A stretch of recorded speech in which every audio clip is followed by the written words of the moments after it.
Henry, thanks for speaking with me today. Yeah, it's great to be here. This is a great film that we're very proud to have as part of our local shorts program, which is available for our entire audience for free during the length of the festival. Um, where did the idea for this film come from? Well, I think I kind of realized I wanted to make a comedy like this after watching a lot of movies from the 50s, specifically from a specific filmmaker, Jacques Tati, who made kind of longer kind of comedy films about French life at the time.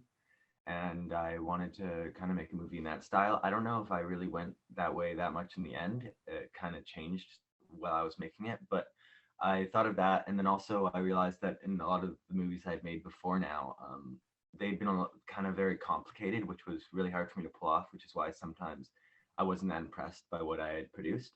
And so I wanted something very simple, like just because in this movie, the character's just traveling from point A to point B, really, and I just wanted something simple, and then I could create like little gags within that the film would be about. I love short films for their use of comedy, and I think this is a great example where you can deliver, you can set up and deliver a punchline in quick succession, and then the way you've done it is it very reminiscent of those older and especially the silent era films of like just a quick succession of visual gags, and then you laugh and you move on to the next one. Um, what were some of the challenges that you encountered filming this? I assume production was during the pandemic. So on top of filming a film like this, uh, you also had that on top. Can you talk about some of the challenges you encountered? Yeah, I don't know how much COVID really affected the making of the film because it was shot when I was on vacation this summer, so we were pretty isolated from everyone else, so we were Okay. able to avoid a lot of those issues. But the main thing was that it was shot in and around a lake on generally pretty windy weather, so there was a lot of audio issues, like a lot of just interference, wind sounds. It was also very hot and buggy, so we were being eaten alive lots of time, which made it kind of hard to shoot on some days, as well as the fact that there are a lot of there were a couple gigs we had to leave out because I think I got a bit too ambitious with the physicality of the gigs because I'm doing it and I'm just like a 14-year-old, 15-year-old now. And so I can't do a lot of those like the Charlie Chaplin, Buster Keaton style stuff because obviously they're professionals. So Right. um, a lot of You the oh, yeah. you weren't throwing yourself into a quarry. Yeah, there were lots of little physical things which I had trouble doing. There was one shot specifically. I was holding. There's a scene where I'm holding a map, and then I drop it, and I jump off to catch it, and then I land with the map, and that was really hard because I kept hurting myself on the way down and like falling over a little bit, and I had to have the map out for comedic effect, and I kept dropping it as well. So there were a lot of issues with that as well. Did you have anyone helping you, or were you literally like setting up a stationary camera, then moving into position, doing the gag, then going back and checking the footage to see if you got the coverage that you needed? It kind of fluctuated from day to day. Sometimes I'd have my family helping me, like my dad would come out with me, or my uncle would, or my sister even one time. And but other days it was really, as I said before, really hot and buggy, so they just couldn't go out at all. So it would just be me out in the forest getting eaten alive by mosquitoes and standing there with the tripod and the camcorder and just setting it up and then doing like 5 or 6 takes or however many takes it took to finish it by myself. It would be a unique form of clapboard to just start and end every shot with. Yeah. Yeah, because I guess I'd have a good idea of when the shot starts and ends. It's a good thing you don't have any like long sustained shots where you're just like slowly being eaten alive and you're like, don't spot, don't scratch, just get through it. there were Um, Go uh, ahead. there were films I've made in the past, actually at the same place where I don't think I ever released that one necessarily, but where I was lying on the ground. I was playing a dead body in the scene, and we had syrup for blood, and the bugs loved that. And so I was like a 10-year-old. I was a 10-year-old kid, and they were just like wasps and stuff landing on my face, and it was like if I move, they're gonna start stinging me. So I was staying as still as possible. But you're suffering for your art, and that's what's important. Yeah. I can't remember. I think it was Sam Raimi and Bruce Campbell. They would talk about when they were making the Evil Dead, and they would have all this fake blood that was effectively made out of corn syrup, and they'd be shooting for so long that it would start to dry, and then they'd just be soaked in this like increasingly hardening corn syrup, and then they'd have to try and like wash it off. Stuff, it smells progressively worse too. Yeah.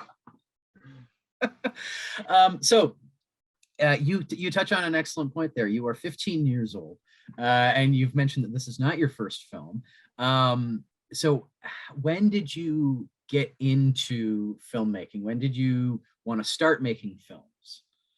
I think I really started getting interested in film as an art form when I was around 9 or 10, and I watched Inception for the first time, which is, you know, uh, but but It put the idea in your head, are you saying? yeah, um, and at that point I started kind of seeing like the way the film was made and just things surrounding that. But I don't think I really took it serious as something I'd want to do until my dad, who is very into art in lots of forms, showed me some films of the French New Wave from the '60s. That are very kind of arty and austere, and I was really interested in how they were made, and so I started looking into that, and I started realizing I had made films before that as more of a just for fun thing, and I started realizing that I could actually make like movies that I like really thought were great and really resonated with me, and so that was around I think when I was 13, a couple of years ago, and that's when I started like really being serious about it. I had made a couple movies before then, but it wasn't as serious a thing. Right. So then the logical follow up to that is, where do you want to go with this? Are you interested in exploring filmmaking as a career? Is it more of a hobby? What's next? I ideally it would be a career. I think that's what I'd like to go to university for, and that's what I'd like to do in the future. But yeah, I'm obviously it's a hard profession to do professionally, but that's what I would aim for. In a lot of my movies, I'm acting. I don't think I go into acting. I think I'm just doing that now because I don't have that many other people who would act in my movies and also would stick around for how long it takes to make them.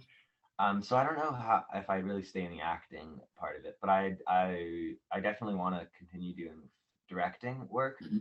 even if I can't do it as a career, just as a fun side thing, it would always be interesting. But ideally, it would be a profession for me. That's absolutely terrific. And the technical side of filmmaking is so fascinating. And it doesn't really matter what is happening behind the camera and what job you're fulfilling. There is so much that is interesting about all the little pieces that go together to put together a film like this. So the fact that you were largely by yourself out in the middle of the woods being eaten alive, and you turned out this product is fantastic, and it really goes to show that this is not an inaccessible art form. It's something that anybody can do if you're creative and you have that little bit of a bug. Um, we all walk around with movie studios in our pockets now, so it's something that can be done. What did you say that you've taken some of the things that you've made from previous films and you've learned from them, and you're learning your limitations both physically and technically. What did you learn while making this film that you think will influence or change how you approach your next one? Um, I think one of the main things I learned was that having like a tight script is very important because I obviously have had to write scripts in the past, but I made a movie that I still haven't put on my YouTube channel or anywhere like that recently. Like for quite a while, like it's been going on a couple months now. That didn't have a script, and it took me like half a year to shoot because of that, because I just kept having more and more ideas about it. And so eventually I just realized that like I have to finish this movie. So I kind of sketched out a little idea on how I had to finish it because it just had taken so long. So for this movie, this Downtime, I wrote a very tight script and decided I would stick to it very, very strictly. And that ended up, I think, really helping because the movie only took 2 weeks to film. And the other thing with that is that I only had 3 weeks to film it because we were only at the location for 3 weeks.